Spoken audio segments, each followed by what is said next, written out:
पूनमजी, आपल्या प्रकृती निसर्गोपचार केंद्रात वेगवेगळ्या प्रकारची मसाजेस तुम्ही देता, तर ते कुठल्या प्रकारचे मसाजेस तुम्ही देता आणि कशा प्रकारे देता त्याच्याबद्दल थोडं सांगाल का? नक्कीच सोनाली, जेव्हा पहिल्यांदा आपल्याकडे पेशंट येतो त्यावेळी प्रथम आपण जे करतो ते म्हणजे त्यांची नाडी परीक्षण. नाडी परीक्षण केल्यानंतर आपल्याला त्यांची प्रकृती कोणती आहे हे थोडक्यात समजते, त्याप्रमाणे त्यांची विकृती कोणती जाते हेही समजतं. त्यांना त्यांच्याशी बोलून एक्झॅक्टली आणि रिपोर्ट बघून एक्झॅक्टली आपल्याला त्यांचा पेन पॉईंट काय आहे हेही समजतं. त्यांच्या प्रकृतीनुसार आधी आपण ऑइल डिसाईड करून घेतो.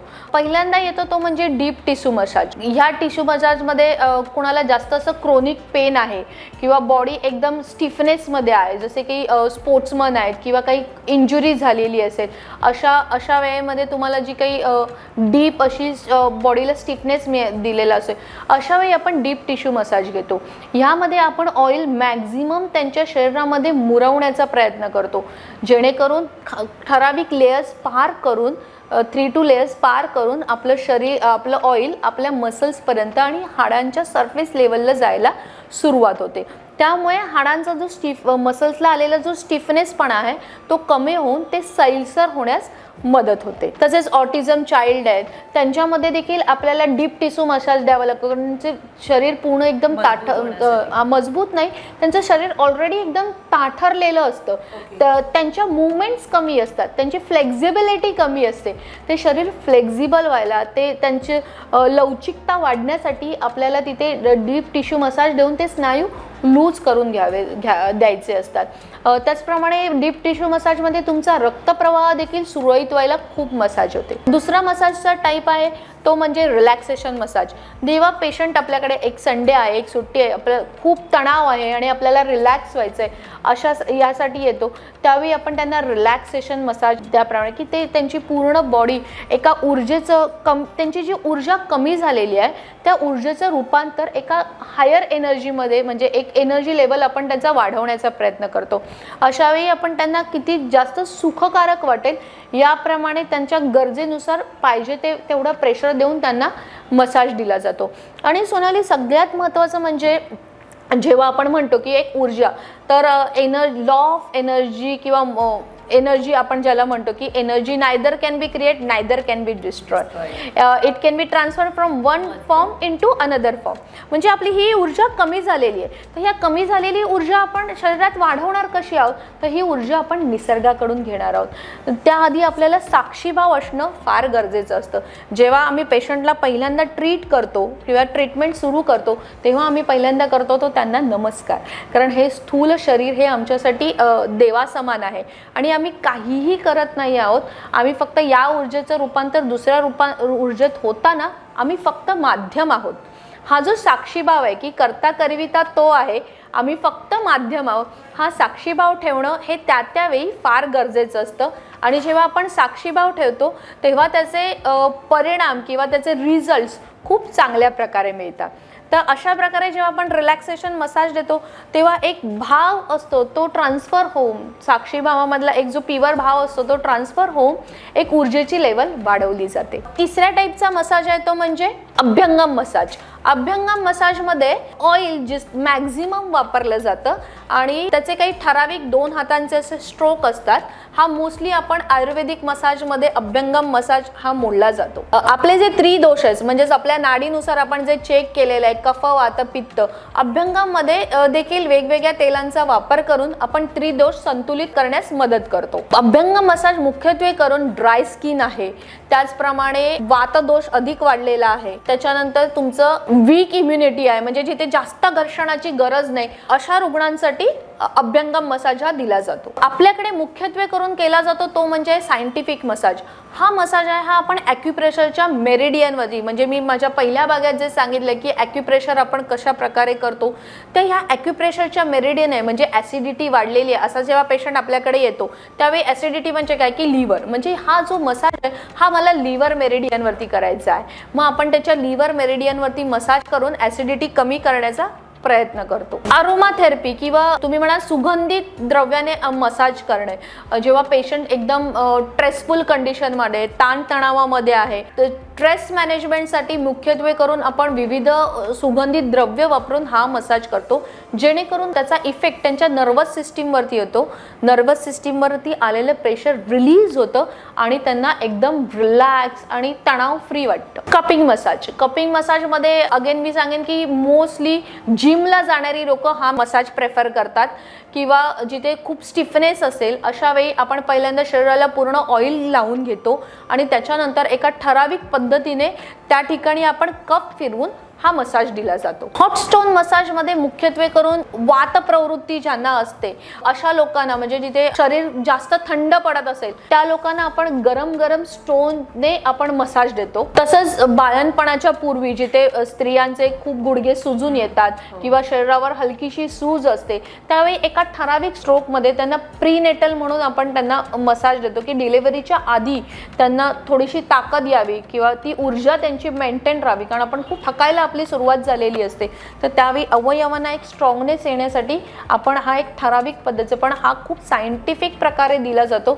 या स्थितीत आपल्याला पोटावरती कुठेही मसाज द्यायचा नाहीये, पण पोटाच्या जिथे वाढलेलं पोट आहे किंवा युटेरस आहे त्याच्या मागच्या बाजूच्या मणक्यांवरती आपल्याला हलकंसं प्रेशर द्यायचंय.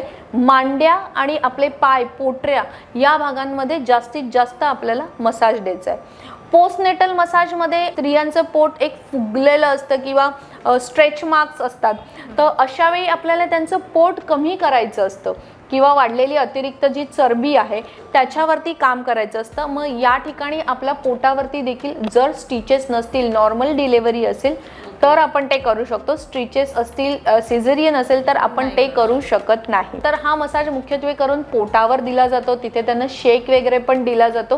ही खूप आपण ट्रॅडिशनल मेथड वापरतो. त्याच्यानंतर त्यांना दुपट्याने किंवा कॉटनच्या साडीने आपण बांधून रॅपिंग पद्धती पण देतो. आणि शेवटचा प्रकार म्हणजे जिमचा मसाज. म्हणजे हा जिमचा मसाज म्हणजे जिथे बॉडी खूप हार्ड असते तिथे आपण आपल्या कोपराने किंवा या फोरी आर्मने त्यांना मसाज करतो. जिथे आपली बोट आणि तळ हात आपण वापरत नाही तिथे आपण एक कोपर वापरतो, कारण त्यांची बॉडी खूप स्टीफ असते आणि त्यांना असं जास्तीत जास्त प्रेशर गरजेचं असतं किंवा त्यांचं वजन तिसं, त्यांचं प्रोटीन डाएट तसा असतो. तर त्या जिमचे ते ठराविक स्ट्रोक आपण वापरून आपल्या कोपराचे किंवा फोरी आर्मच्या साईडने त्यांना आपण मसाज देतो जिथे मॅक्झिमम प्रेशर आपलं यूज होतो. असे डिफरंट मसाजचे प्रकार आहेत. आपण क्लायंटची गरज काय आहे, त्यांची व्याधी काय आहे यानुसार, त्यांच्या गरजेनुसार आणि त्यांच्या क्षमतेनुसारच आपण त्यांना मसाज सजेस्ट करतो किंवा मसाज देतो. हे फार महत्त्वाचं आहे की त्यांची गरज आणि त्यांची क्षमता, त्यांची गरज आहे पण त्यांची तेवढी क्षमता नाही आहे तर आपण ते नाही समजून देऊ शकत. तर त्यांची क्षमता देखील समजून घेणं की मसल्सला कुठेही दुःख झालं नाही पाहिजे. आपण जो मसाज देतोय त्याने मसल्सला ऊर्जा वाढवण्याचं काम झालं पाहिजे, हे नेहमी मसाज करणाऱ्यांनी ध्यानात घ्यावं. खरंच मॅडम, योग्य वेळी योग्य मसाज मिळाला तरच त्याचे फायदे आपल्याला अनुभवायला मिळतील. हो, नक्कीच. मॅडम, हल्ली आपण डिटॉक्स सेक्शन बद्दल बरंच ऐकतो, तर हे डिटॉक्स सेक्शन म्हणजे काय असतं नक्की? सोनाली, डिटॉक्स म्हणजे काय तर शरीर शुद्धी करणं. जसं दिवाळी आलं की आपण घर साफ करतो. तुम्ही कधी शरीर शुद्ध केलंय का, की त्याला साफ केलंय का? रोजच्या रोज आंघोळ करणं म्हणजे शरीर शुद्ध करणं आहे का? नाही, बरोबर. तुम्ही किती रोज घरचं जेवता का? नाही. आपल्या आठवड्यातून कमीत कमी एकदा तरी आपलं जंक फूड खाल्लंच जातं. या जंक फूडचा आपल्या शरीरावरती दीर्घ असा परिणाम होत असतो. मग त्यासाठी हे शरीर शुद्ध करणं मन टू मन असं एखादं सेशन घेणं गरजेचंच असतं. तर नक्की या शरीर शुद्धीकरणाच्या प्रक्रियेमध्ये आपण काय काय करतो तर पहिलं देतो ते आपण मड पॅक. म्हणजे पोटावरती, म्हणजे बाहेरचं खाऊन शरीरातील एक उष्णता किंवा एक तापमान आपलं वाढलेलं असतं किंवा जसं म्हणतो की बाहेर ग्लोबल वॉर्मिंगमध्ये ऑलरेडी बाहेरचं तापमान जास्त आहे तर त्याचप्रमाणे आपल्या शरीराचं तापमान देखील हलक्या प्रमाणात वाढलेलं असतं. तर माती तत्वाने इथे आपण त्याचा उपयोग करून पोटावरती किंवा तळपायांना किंवा डोळ्यांवरती आपण मडपॅक देतो, जेणेकरून आपल्या शरीरातील उष्णता कमी होते. विषारी द्रव्य माती शोषायला सुरुवात करते, विषारी द्रव्यांचा निचरा व्हायला तिथून सुरू करतात. दुसरा पार्ट याच्यामध्ये येतो तो म्हणजे स्नेहनस्वेदन. जिथे जिथे तुम्हाला पेन आहे तिथे तिथे आपण मसाजद्वारे किंवा एक ऊर्जा जी आपल्या शरीरातील कमी झालेली आहे ती ऊर्जा ॲक्युप्रेशर मसाज किंवा नॉर्मल सायंटिफिक मसाजने आपण वाढवतो. तिसरा पार्ट येतो ते म्हणजे स्वेदन किंवा स्टीम. आपण स्टीम बाथमध्ये बसून स्टीम घेतो. या स्टीममुळे आपल्या शरीरातील छिद्र ओपन येऊन घामाद्वारे विषारी द्रव्य बाहेर टाकली जातात. त्याच्यानंतर आपण घेतो ते म्हणजे नस्य, म्हणजे नेझलमध्ये आपण ड्रॉप टाकून आपल्या हेडचे आणि फेसचे काही ॲक्युप्रेशरचे पंचेंद्रिय, ज्याला ॲक्टिवेशन म्हणतो, ते केलं जातं. आणि चौथा शेवटचा भाग म्हणजे एनिमा, जिथे आपण 1.5 लिटर काढा घेतो. तो एनसद्वारे किंवा गुदत मार्गाद्वारे आपण आतमध्ये तेवढं पाणी इन्सर्ट करतो. आम्ही पेशंटला थोडं रिलॅक्स करून हे 1.5 लिटर पाणी जितकं मॅक्झिमम 1 शॉट जाईल किंवा त्यांना कसं तेवढं रिलॅक्स करून ते देता येईल ह्याचा आमचा मुख्यत्वे कल असतो की जितकं 1 शॉटमध्ये पाणी जाईल तितकं त्यांना क्लिन्झिंग खूप चांगलं मिळतं. आणि त्याचा एक स्वरूप म्हणजे हे आपलं डिटॉक्सेशन्स असतं. मी तर सगळ्यांना रेकमेंड करेन की दर महिन्यात प्रत्येकानं एक तरी डिटॉक्सेशन नक्की करावं.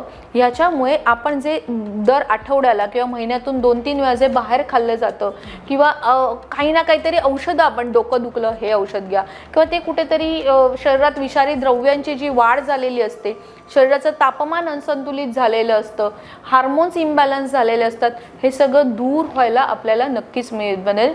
यामुळे तुमच्या रोजच्या कामामध्ये तुमची कन्सिस्टन्सी किंवा तुमचं कामाचं जे आउटपुट आहे ते वाढायला सुरुवात होतं. मॅडम, आजकाल लहान मुलांमध्ये मोबाईल पाहणं चे प्रमाण जे आहे ते खूप प्रमाणात वाढलेलं आहे. मग ते त्याच्याबद्दल तुम्ही कशा प्रकारच्या काही ट्रीटमेंट देता का? सोनाली, पहिलं म्हणजे मला सांगायला आवडेल की लहान मुलांमध्येच नाही तर सगळ्या ऑल काइंड ऑफ जनरेशनमध्ये मोबाईलचं प्रमाण सतत, म्हणजे मोबाईल एक प्राणवायूसारखा झालेला आहे आणि त्याच्यामुळे आपल्या डोळ्यांचं आरोग्य हे फार बिघडत चाललेलं आहे. तर जेव्हा माझ्याकडे पेशंट येतात तो मेन कंप्लेंट असते की डोळ्यांमध्ये ना अश्रू नाही येत आहेत किंवा ड्रायनेस जास्त जाणवतोय. तर अशा वेळी आपण त्यांना देतो ते म्हणजे तर्पण. म्हणजे जसं डोळ्यांच्या इथे आपण पीठ लावून तिथे बस्ती केली जाते आणि हळूवारपणे मेडिकेटेड तूप तिकडे सोडलं जातं आणि ते तूप सोडल्यानंतर जवळजवळ 20 ते 25 मिनटं तिथे ते तूप राहतं. अशा अवस्थेत आपण त्यांना डोळ्यांची हलकीशी उघडझाप करायला सांगतो आणि ही सगळी प्रोसेस झाल्यानंतर एक अर्धा तास साधारण ही प्रोसेस होते. ही प्रोसेस झाल्यानंतर आपण ते सगळं रिमूव्ह करतो आणि त्याच्यानंतर ॲक्युप्रेशरचे ठराविक पॉईंट्स आपल्या डोळ्यांवर दिले जातात. त्याचप्रमाणे ॲक्युप्रेशरचे जे रिफ्लेक्स पॉईंट आहेत हातावरचे, पायांवरचे, ते देखील आपण कव्हर करतो. ह्यामुळे डोळ्यांचा जो ड्रायनेस आहे ते कमी होण्यास मदत होते. त्याचप्रमाणे ॲक्युप्रेशरमुळे आपल्या आजूबाजूंचे जे मसल्स आहेत, डोळ्यांचे कार्यरत जे मसल्स आहेत त्या आणि बॅक ऑफ द आईज ज्या काही शंकुपेशी आपण ज्याला म्हणतो, त्यांना नरिशमेंट मिळायला सुरुवात होते आणि डोळ्यांचं आरोग्य सुधारतं. आणि मी छोटं असं सांगेन की जेव्हा तुम्ही खूप वेळ स्क्रीनिंगवरती आहात की खूप साऱ्या लोकांना वर्क फ्रॉम होम आहे किंवा IT मध्ये जी लोकं आहेत जी सतत स्क्रीनच्या समोर असतात, त्यांनी प्लीज सतत डोळे मोठे करून स्क्रीनकडे पाहू नका. आपल्या या ज्या पापण्या ज्या डोळ्यांच्या कव्हरिंगसाठी दिलेल्या आहेत त्याचा योग्य वापर करा. त्यांची सतत उघडझाप करा. थोडे अश्रू येऊ देत, म्हणजे जी आपली अश्रुपिंड आहे ती सतत कार्यरत राहील. त्याचप्रमाणे एक 15 मिनटं झाली की स्क्रीनपासून थोडं दूर व्हा. आजूबाजूला एखादं झाडाची कुंडी वगैरे ठेवली असेल तर तो ग्रीन कलर पाहण्याचा प्रयत्न करा. त्याचबरोबर सतत डोळ्यांवरती पाणी मारा. ओके, अगदी लहान मुलं देखील शाळेतनं आले की त्यांना आवर्जून डोळे धुवायला सांगा, कारण बाहेर पोल्युशन खूप आहे. धुळीचे कण, पराग कण हे सतत आपल्या डोळ्यात झालेले आहेत. त्याच्यावर कंजंटिव्हायटिस म्हणजे डोळ्यांची लागण किंवा आपण म्हणतो ज्याला डोळे आलेत, ह्या सगळ्या छोट्या छोट्या ह्याच्यापासून आपण लांब राहू. मॅडम, सायनसेसचं प्रमाणही आजकाल खूप वाढलेलं आहे. खूप जणांना सर्दी खोकला दिवसेंदिवस होतच असतो.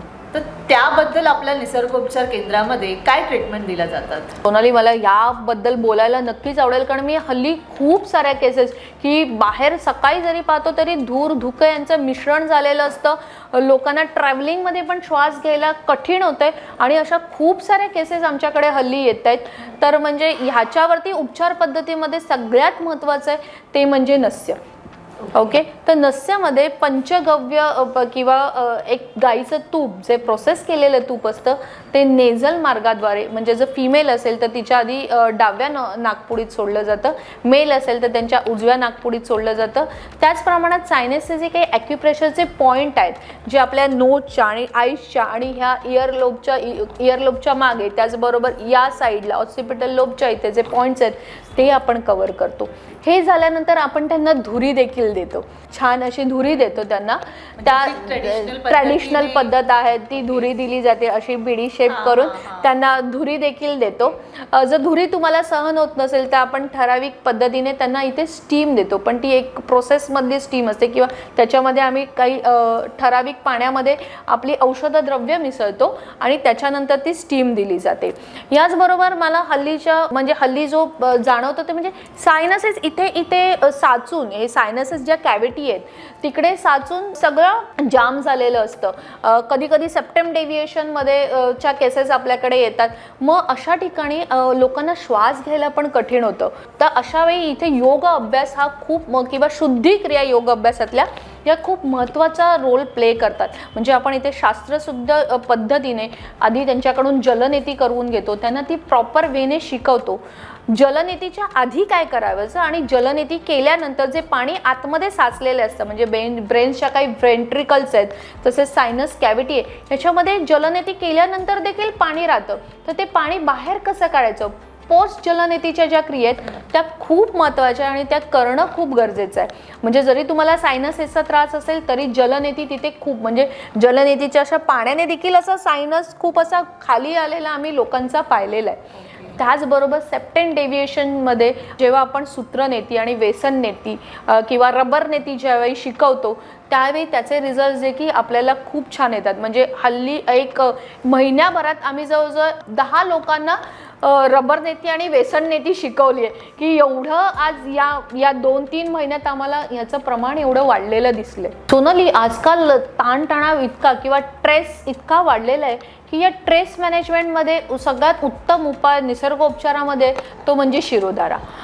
शिरोधारामध्ये आपण पेशंटला छान शांतपणे एक झोपायला सांगतो आणि त्यांच्या भ्रूमध्यभागी म्हणजे 2 ॲब्रोनच्या मध्ये तेलाची अशी संतत कोमट धार सोडली जाते.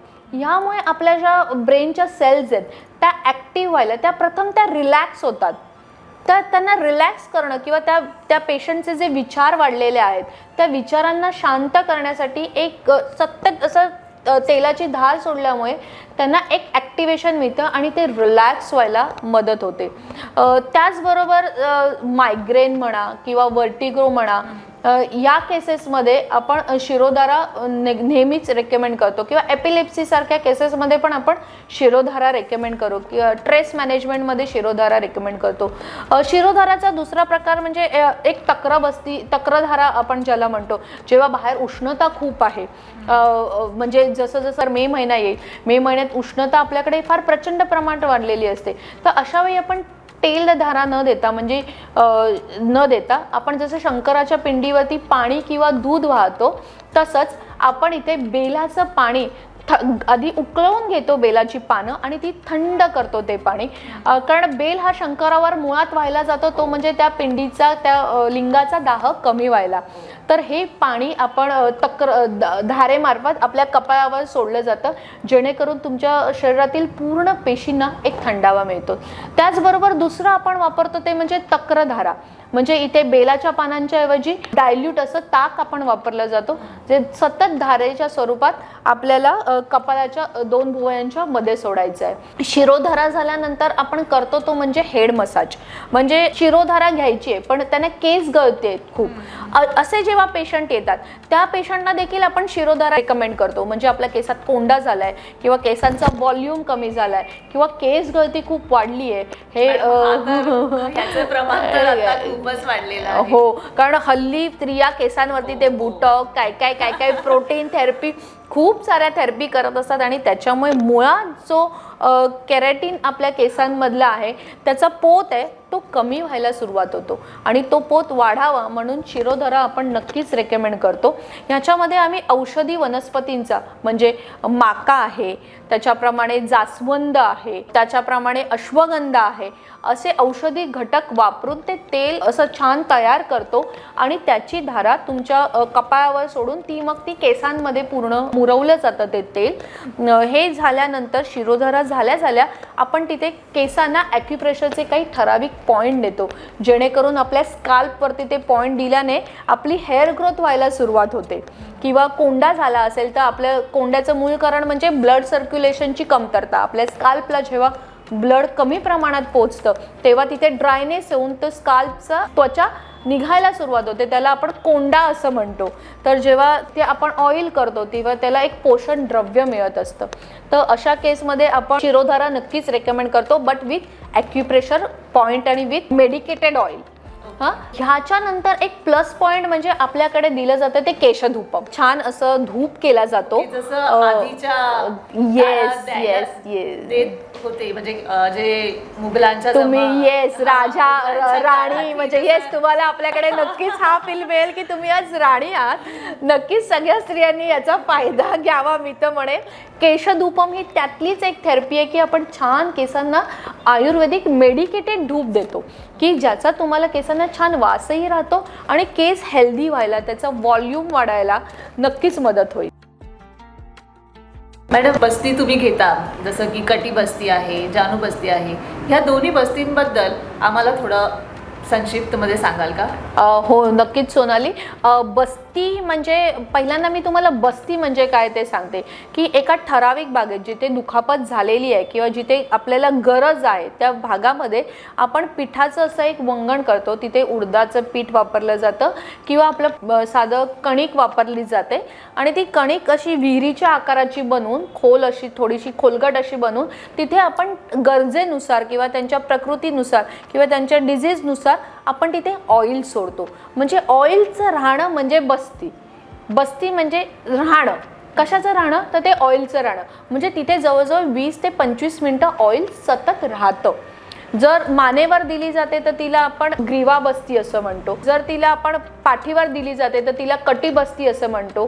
किंवा जर ती पूर्ण स्पाईनवर दिली जाते, मणक्यांच्या विकारात आपले पूर्ण स्पाईनवर दिली जाते तर त्याला मेरुदंड बस्ती किंवा रज्जू मेरुदंड बस्ती असेही म्हणतो.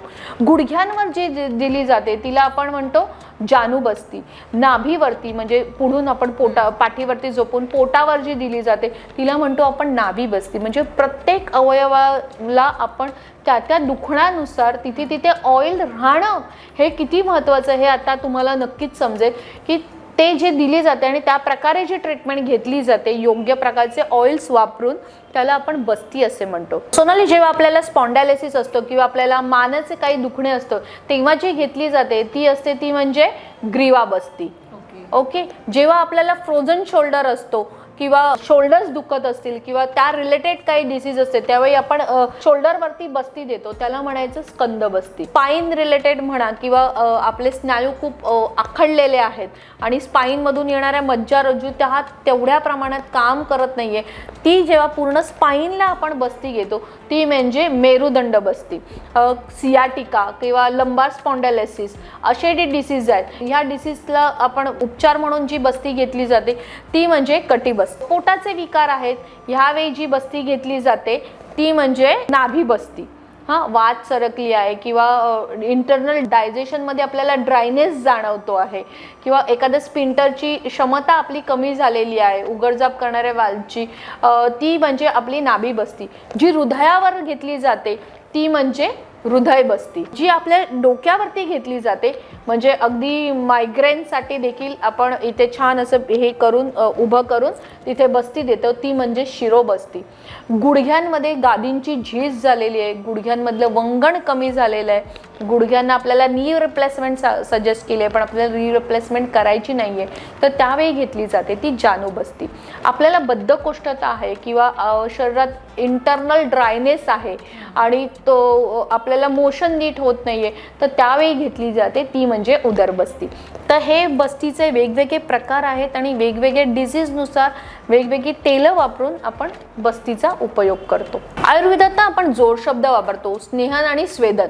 म्हणजे मसाज हा हे झाल्यानंतर स्टीम घेणं हे तितकंच गरजेचं आहे. तर या स्टीमसाठी आपण एक वेगळा स्टीम बाथ, वेगवेगळ्या प्रकारचे स्टीम बाथ असतात. या स्टीम बाथमध्ये तुम्हाला बसवलं जातं. आपण जेव्हा पेशंटला बसवतो तेव्हा आपल्याला महत्त्वाचं बघायचं ते म्हणजे त्यांचं बीपी हाय नसलं पाहिजे किंवा एक उष्णतेने त्यांचं बीपी हाय होण्याची शक्यता असते. अशा वेळी आपला मानेकडचा जो वरील भाग आहे तो स्टीम बाथमध्ये येऊ द्यावा, तो वरतीच राहू द्यावा. पेशंटला बसताना ना आपण त्यांना काहीतरी पाणी 2 ग्लास किंवा 1 ग्लास पाणी देणं गरजेचं असतं. कारण जेव्हा आपण स्टीम घेतो त्यावेळी आपल्या शरीरातील विषारी द्रव्य बाहेर पडतात, त्याबरोबर पाण्याचा देखील तितकाच निचरा होतो आणि पेशंटला कदाचित विकनेस असं वाटू शकतो. त्याच्यामुळे वॉटर बॅलन्स राहणं शरीरातलं हे खूप गरजेचं असतं. नेहमी लक्षात ठेवा की पेशंटला स्टीममध्ये बसवण्यापूर्वी त्यांना पाणी नक्कीच प्यायला द्यावं. त्याचबरोबर आपल्या मेंदूचं आणि आपल्या शरीराचं तापमान हे नेहमी डिफरंट असतं, बरोबर. तर हे जेव्हा आपण स्टीम घेतो तर ते स्टीम बरोबर आपल्या शरीराच्या तापमानाबरोबर मेंदूचं तापमान देखील वाढू नये याची काळजी घेण्यासाठी आपण शरीरावर, डोक्यावरती, केसांवरती आपल्याला थंड पाण्याची पट्टी ठेवायची किंवा एखादा टर्कीचा टॉवेल पाण्यामध्ये भिजवून तो डोक्यावर ठेवणं देखील तितकंच गरजेचं आहे. आपल्याला गरजेनुसार आपण स्टीममध्ये वेगवेगळे द्रव्य आपण त्याच्यामध्ये टाकू शकतो.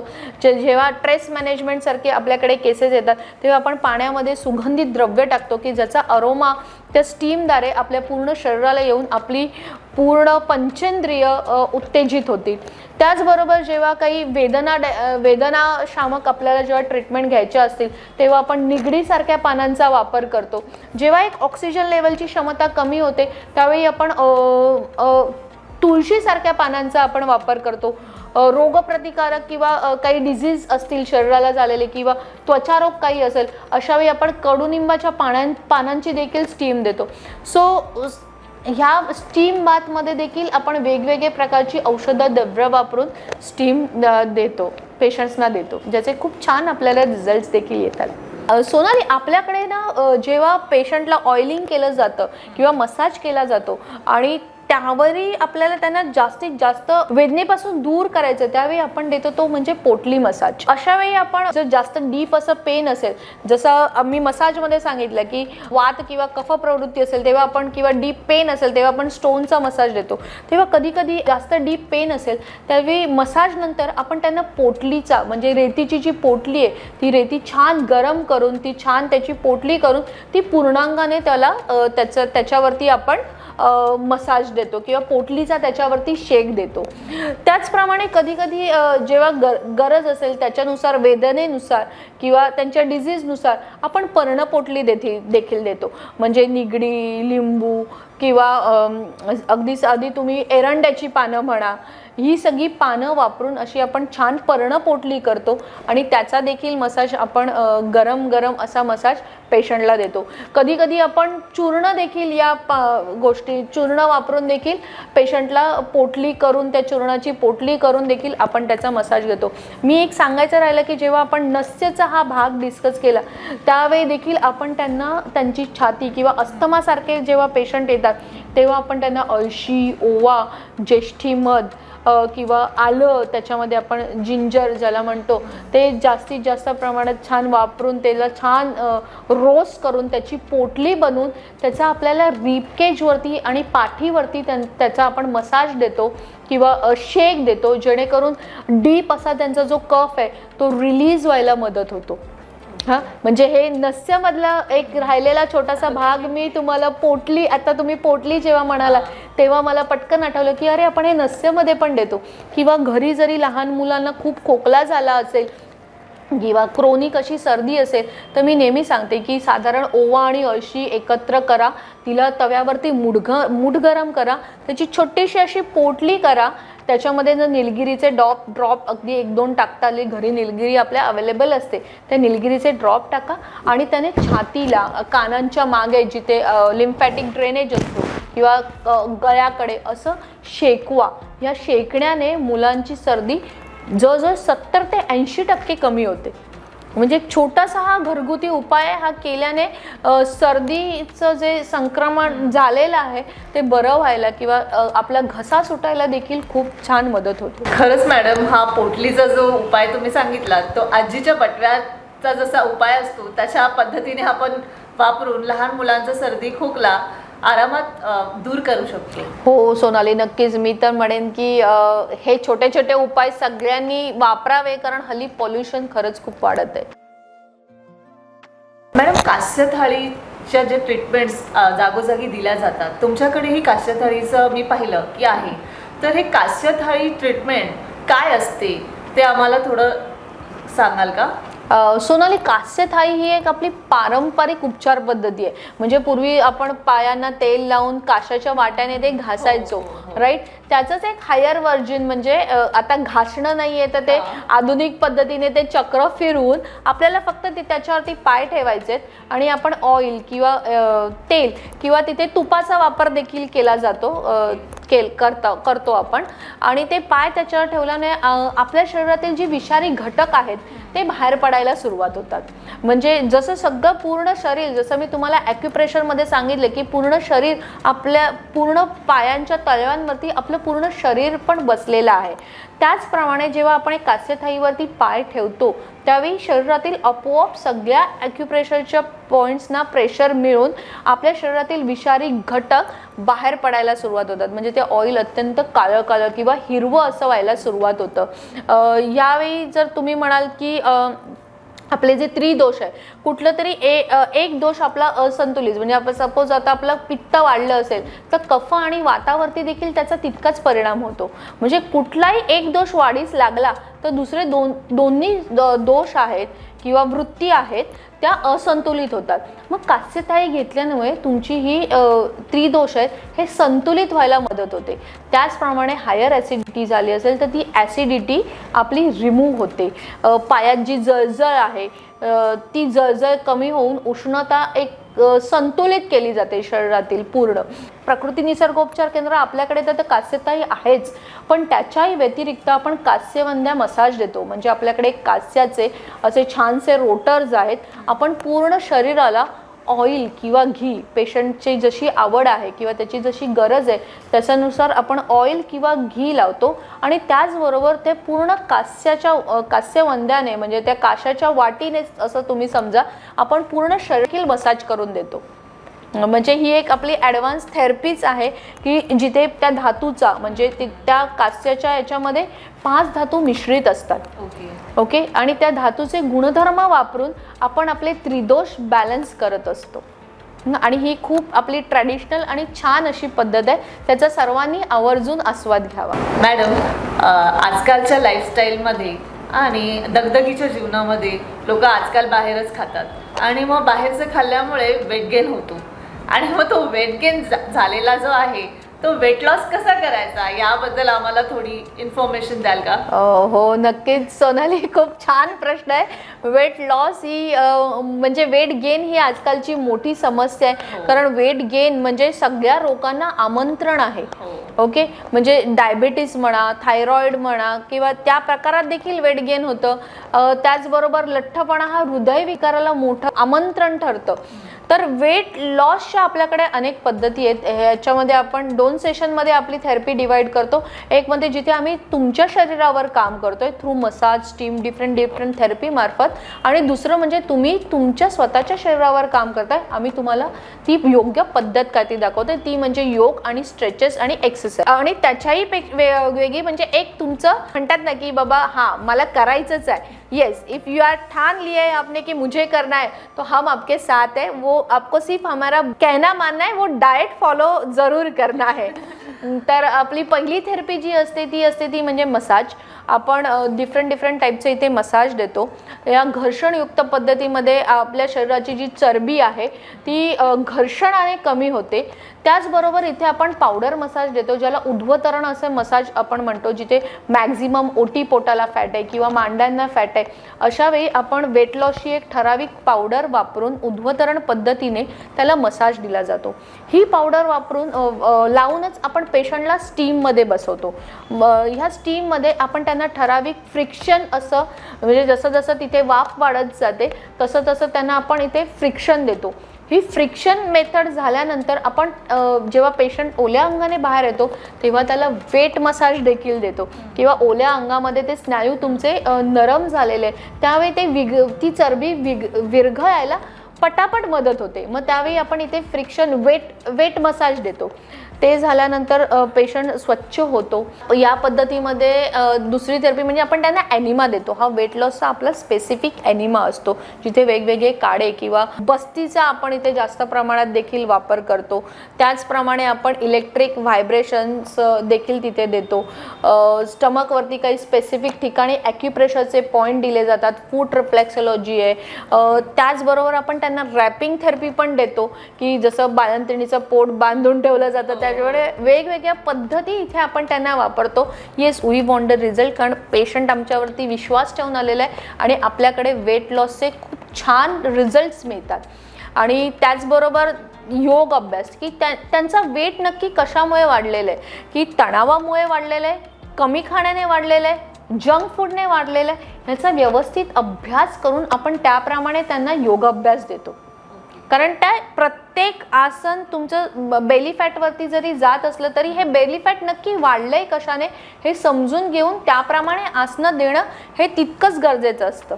त्याचप्रमाणे त्यांची जी लाईफस्टाईल आहे ती चेंज करायला त्यांना थोडंसं मोटिव्ह करतो, की येस तुम्हाला तेही करणं गरजेचं आहे. त्याच्यात डाएट हा खूप मोठा भाग आहे, जिथे आपण चपाती कमीत कमी खायला सांगून भाकरीकडे ते कसं जास्त वळू शकतील, किंवा नैसर्गिक फूड ते किती बाहेरचं न खाता घरी शिजवलेलं अन्न किंवा नैसर्गिक अन्न, फळं ज्याला आपण म्हणतो, फळं पालेभाज्या हे जास्तीत जास्त कसे खातील, त्याच्या अन्नात त्यांचं कसं सेवन होईल आणि त्यांना प्रोटीन देखील कसं मिळेल ह्याचा आपण इथे आवर्जून लक्ष देतो. ही आपली पूर्ण एक असं छान वेट लॉसचं पॅकेज असतं, जे 30 डेज 15 डेज पेशंटच्या वेटनुसार, त्यांचा BMI लक्षात घेऊन, त्यांचं हाईट, बॉडीची जी पर्सनॅलिटी आहे हे लक्षात घेऊन आपण ते पॅकेज डिझाईन करतो.